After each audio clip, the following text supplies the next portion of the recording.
সেই শুরু করেছিলাম 2020 সালে ছোট একটা ক্যারেক্টার নিয়ে সিজন 3-এ। বিকজ আমাকে যখন বলা হয়েছিল যে ব্যাচেলার পয়েন্টের কথা, তখন আই ওয়াজ নাথিং। তো আমাকে বলা হয়েছিল যে নোয়াখালীতে যাব, যেহেতু আপনি আসলে নোয়াখালীর মেয়ে, আমরা কয়েকটা এপিসোডের জন্য একজন আর্টিস্ট চাচ্ছি। তো আমার তখন মনে হয়েছিল যে আচ্ছা ঠিক আছে, আমি তো আসলে অ্যাক্টিং পারি না, তারপরেও ট্রাই করি। সেই ট্রাই করা থেকে আসলে সিজন 3 থেকে এখন সিজন 5-এ চলে আসছি আপনাদের সবার ভালোবাসায়। আসলে আমার অডিয়েন্স না থাকলে এটা সম্ভব হতো না। অ্যান্ড কাজল আরফিন, অমি ভাইয়া, আসলে আমি কি বলবো, I am very emotional right now.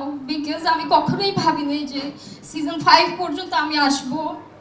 যখন কোথাও যাই সবাই আসলে এত মানে কাছের মনে করে। দেখা যায় কোনো মার্কেটে যাচ্ছি, সবাই বলতেছে এরিয়ল আমি আর শিমুল্লা কোনায়, as if I am the girl next ডোর। এত আসলে রিলেটেবল করে ফেলেছে আমাদের ক্যারেক্টারটাকে সবাই, যে মানুষের মনে হয় যে আমরা হয়তো বা তাদের আশেপাশেরই কেউ একজন।